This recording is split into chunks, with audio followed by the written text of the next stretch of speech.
by the end of this year or early next year, we will have reached or crossed over 100,000 schools. And that is going to be 100,000 government schools. And that is about effectively 10% of India's government school network. So in that sense, we have a distance to cover and a journey is cut out. I came to do this from a background of business and commerce with the express purpose of reaching something that is currently not made available to our underserved populations, to our students in government schools, to provide them hope through some really tangible, impactful solutions that excite them, that enable them, that they can afford over time.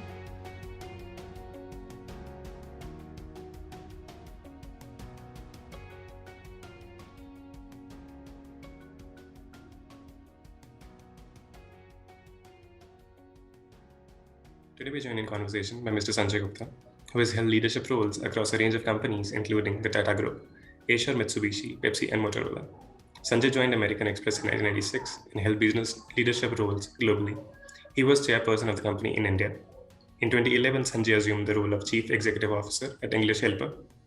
The company has implemented Right to Read, technology-enabled literacy in public schools across the world, and has launched English Bolo in India, designed to help youth from low-income backgrounds to improve English speaking skill.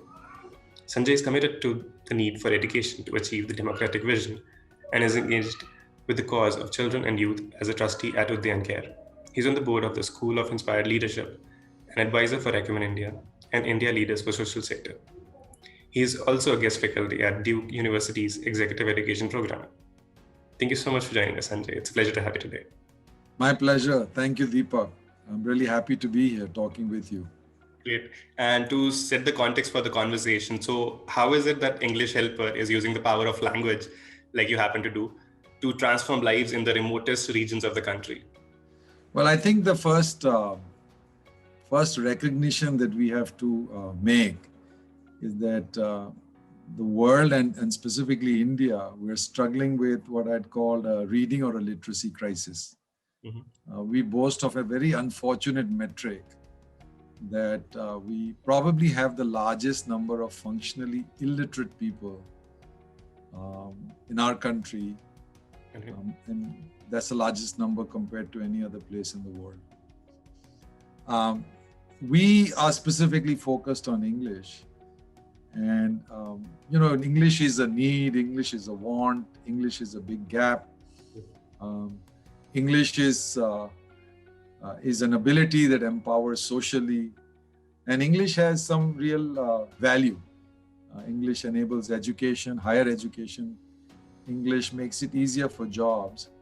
And so our focus has been specifically on enabling the English literacy and proficiency of underserved populations in India and beyond India using technology. Now, there are many challenges when it comes to learning English.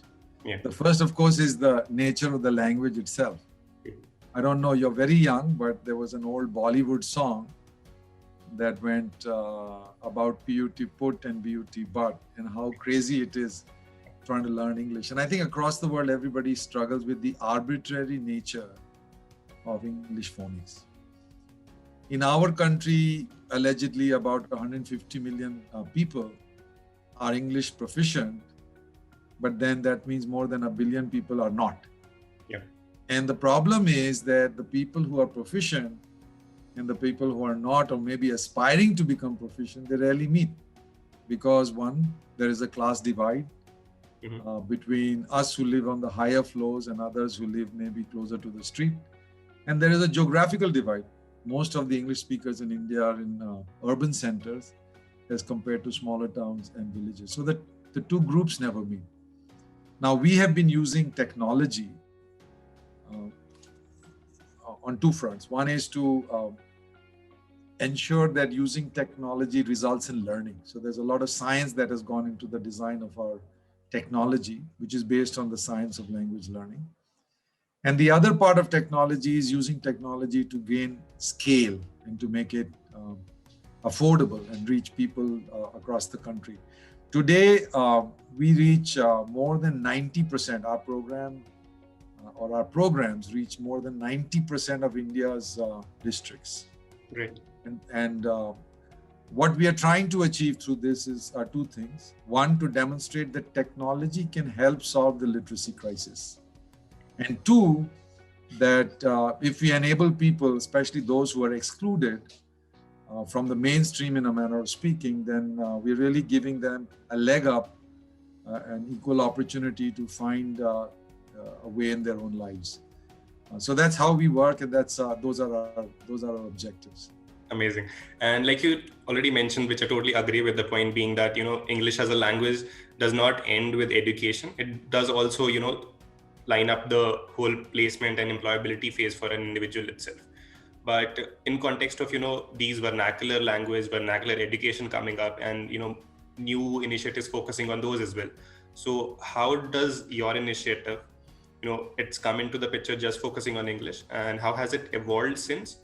And thereon from going from, say an offline model to a virtual one in context of the current pandemic that we are in. And like you mentioned that you're already touching a lot of geographies. So how has it been evolving ever since? We began with a proof of concept across 100 government schools in 2013, where our focus was to see if technology in these environments can actually lead to learnability or learning outcomes. That small pilot was very successful, and it really encouraged us to want to try the same thing at great scale. So around 2015, we brought in other stakeholders, and we spread the wings of this whole program to 8 states, reaching 5,000 schools and covering over 1 million students. And partly this was possible because we had many partners helping us, one of them being USAID. USAID is very interested in promoting literacy and finding solutions that promote literacy in India and other parts of the world. So they made a very good partner for us. They also pushed us to ensure that we conducted independent evaluations of our program. So more than 100,000 tests were carried out. And what we found was that our program, our intervention, the integration of our solution in the school curriculum was making a real difference for students and for teachers. And it was very evident from the tests and the assessments.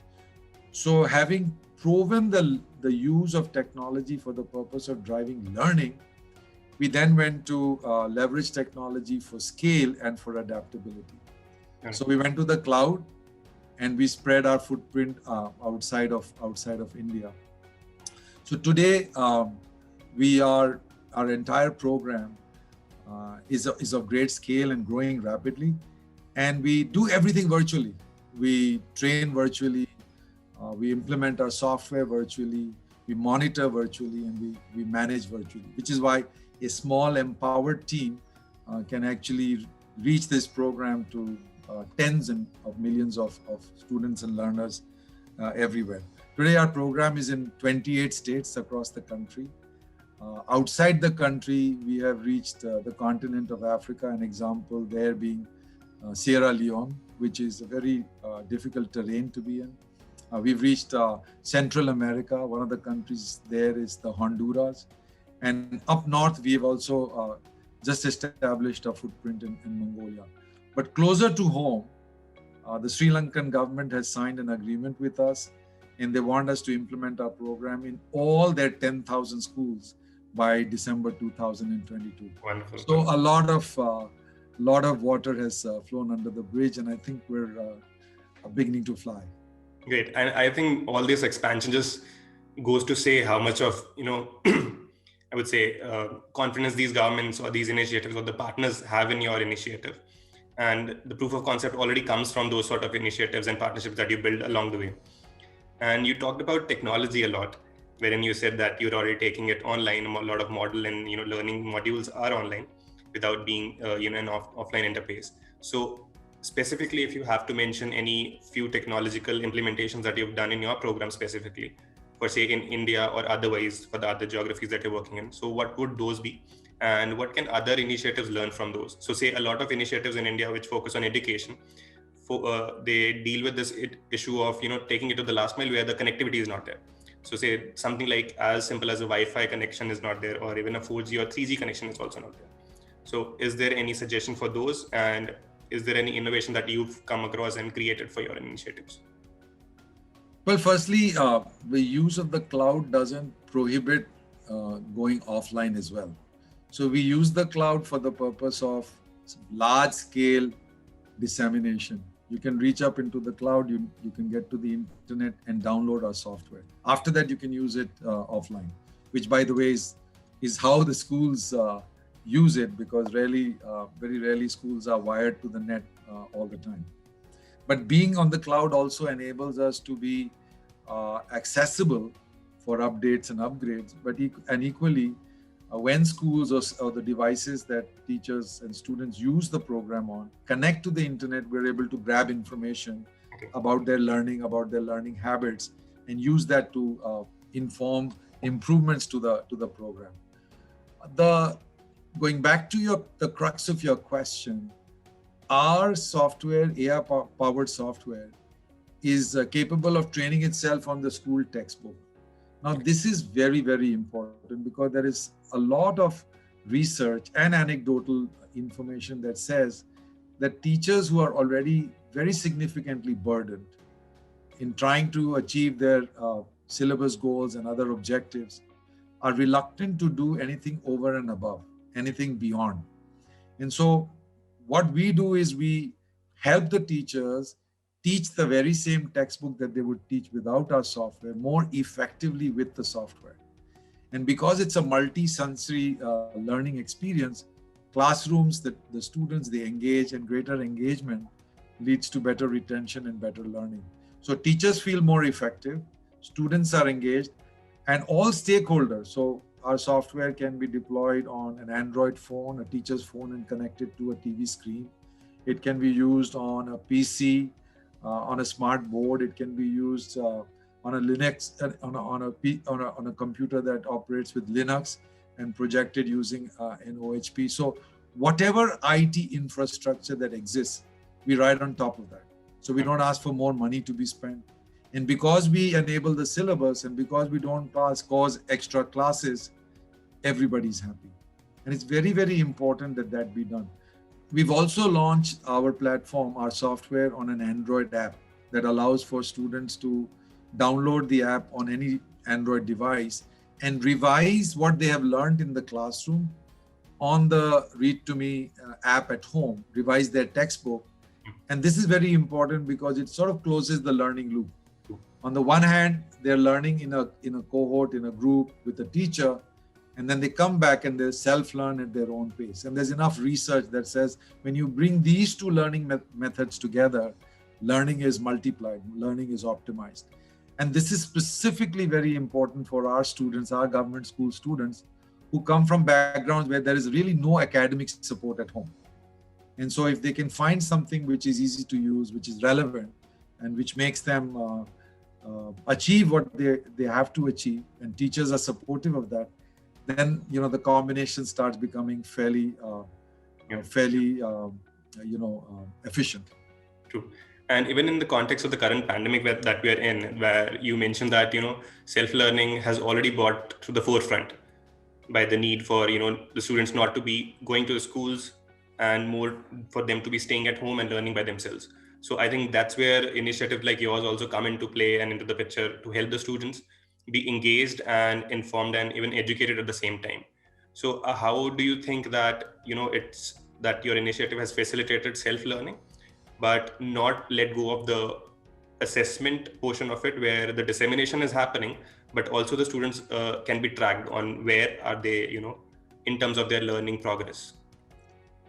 Yeah, I break your question into two parts. One is the motivation and the desire to self-learn, which I think is a really important question, because not many people, if any, have been able to fully crack that complex problem. We believe that there are really three key levers that drive student engagement. The first is ease. Is the technology easy to access? Is the technology easy to use? It shouldn't become a struggle, because like any other consumer, a student will jettison or throw away anything that is complex and challenging. The second is that they must have a purpose. Why am I going to do this? And in our case, this learning loop, where the teacher uses the app in class and then suggests to students to go back home and revise on that app, is a big motivator, because teacher is very important as an influencer. We find that to be very true across the geographies that we are working in. The third is, of course, a feeling of success. It's almost, it's the underlying essence of what is more popularly known as gamification. Yeah. Students, children, all of us, we want to feel successful at what we do.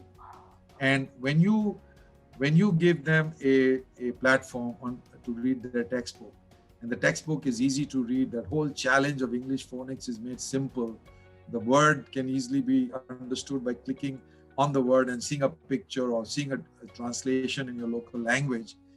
And the repetition, the multi-sensory repetition, it's almost like riding a bike with trainers. And the minute you realize that you have a sense of balance, it's a huge discovery and a huge motivator to want to do more. So what we find is, because of the nature of the program and the way children learn and the ease with which they learn and the success that they feel as they are learning this complex subject called English, which is demystified, those drive engagement. And we found that to our pleasant surprise to be pretty true, because the signs of engagement that we see on our app are very, very healthy. Okay. Your second question was of assessments, and we do this in two ways. Wherever we run the program in the school system, we run baseline tests. Initially, these baseline and endline tests were conducted by independent agencies. We've now developed a lot of know-how. We're able to conduct a baseline test in the Honduras or in Guatemala or in Sri Lanka or in Assam, using the same techniques and methodologies. We can equalize across different regions. And on the basis of those tests, we are able to then gauge improvement by measuring where students have reached over a period of time. And we do that fairly regularly. And we also are also continuously gauging students' improvement as they do tests with our program online whenever they go online. So these two data sources are very credible, they're very real, they're very objective, and they inform us about how our students are progressing with our program. Great. And I really like the point that you made around, putting this learning in the module of gamification, which a lot of institutions are not doing. They're just going for the simplest methods or, taking it the traditional route. But I would say the newer ways that are already there, you could just implement your initiatives over and above those and kind of ride that wave of it. And also using teachers as an influencer, which you mentioned, which is pretty interesting to hear, is again a new thing that can be done, where teachers do not lose their essence or their role in the whole process of education, but become a crucial part of it. And in context of these new things that you're already bringing, these are I would say part of the picture, but not the whole one, because then again, education as a space, as a domain, it's so complex. That is why a lot of initiatives do come into the space, but a lot of them do not make it to that level or scale of initiatives. But yours, since you already mentioned that, has been working with governments and has already achieved that scale where you've also grown global as well. So what has it been your strategy around working with governments specifically? And second part would be around how do you take it global? So once you've proven the concept in India, how do you take it global? And, is there a mismatch in the assessments or the models that you kind of implement in the other countries? Well, we are very good at what we do. We're very good at creating technology that is designed based on research on how the brain learns a language. We are very good at bringing that into the school system and executing. We're very good at measuring. We're very good at driving change. We're not fantastic at working with governments. And so what we do is we always partner strategically with other organizations that are already working with governments on education or education-oriented programs. So often we will have partners who are in a particular region operating a program with the government. They could be not-for-profits, they could be for-profits, and we bring in our solution most often that fits in with all the other offerings that these partners have. And so that model has worked for us in India and works for us in other parts of the world. And we don't believe that we will be moving away from that model in the near future, because we want to stay very focused at being good at what we are. As far as building the program is concerned, by the end of this year or early next year, we will have reached or crossed over 100,000 schools. Okay. And that is going to be 100,000 government schools. And that is about effectively 10% of India's government school network. So in that sense, we have a distance to cover, and our journey is cut out. The second element of what we want to ensure we do is to ensure that our children have access to really high quality learning resources. True. So as we onboard students on our digital network, we want to offer them what we call value-added learning services, which are very affordable and of quality and relevant to them. When I sit in a class being conducted virtually by one of our online tutors, where students are from a remote district in Haryana, and they are in grade 6, but when you listen to them reading, you realize how far behind they are compared to the textbook. The way we interact with them and the encouragement our teachers give and the solutions we provide them, to me, we need to be able to take that and offer it at great scale and great volume across the country and even beyond. And thirdly, because we have a lot of data coming in from various regions and from various states of how students use, what is their current state, what is the state of their textbooks compared to their current proficiency, we have the ability to help administrators and policymakers sort of normalize learning for reality. There is no point sending a child into a classroom where the child's current proficiency and the textbook standard or the demand from the textbook are so far removed that the child has no hope to be able to cover the gap. And we need to be able to be realistic and be able to bridge that. I think from a going global perspective, we have just begun that journey a few years ago. We are beginning to see large pockets of opportunity and success. I talked about Sri Lanka, where we are doing a full country implementation. We are in talks with countries in Africa, where we are working with nodal agencies, NGOs that are committed to tech-enabled learning transformation in those countries. And we hope that with those partnerships, we'll be able to make entry into some of those geographies. So the world is our oyster, and I'm hoping there's no stopping us. Yeah, and my best wishes for that too. And now coming to the end of the conversation, so is there any particular domain in terms of access, or say raising more awareness about language learning, or any critical assessment initiatives that are running or intend to run in the future that you look forward to exploring for the organization? I think that we have two objectives. One is a very clear social mission. We all came together. I came to do this from a background of business and commerce with the express purpose of reaching something that is currently not made available to our underserved populations, to our students in government schools, to provide them hope through some really tangible, impactful solutions that excite them, that enable them, that they can afford over time. Our second objective is to build an organization that can sustain itself, that can pay its own bills, that can attract investors who will want to invest in it, so that it can reach out even further and grow its footprint even bigger, and be able to reach many more schools, many more students, many more geographies. I think that as we do this, there are multiple stakeholders that we will be working with. We work directly and indirectly, as we've just talked, with government. We have the opportunity, and we do so whenever we, through our partners, engage with government. We are constantly providing them with information about the state of students in terms of their proficiency, the opportunities to make changes, and our intervention. We work with a variety of other stakeholders, whether it's those who bring in capital, philanthropic capital, commercial capital, and educate them about the landscape. Working in government schools is a big no-no for anybody who has capital. They want to go to places where there's much more affordability and people can buy products and pay large sums of money. And we are trying to attract them into a terrain which is difficult, hitherto unproven, and with high risk. And we try to educate them, having worked here for almost 10 years, to say, we built a platform, come join us, because you too can be part of big change without having to forsake your monetary or commercial objectives.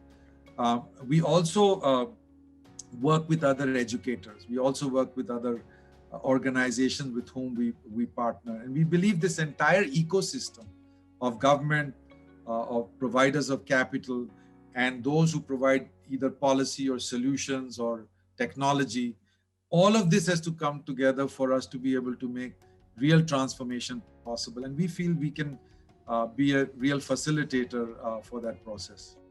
Great. And my best wishes again to that thought of yours too. And with that, we come to the close of the conversation. Thank you so much, Mr. Sanjay, for joining us. It's been a pleasure to have you today. Deepak, thank you for listening to our story. Thank you very much. Thank you so much.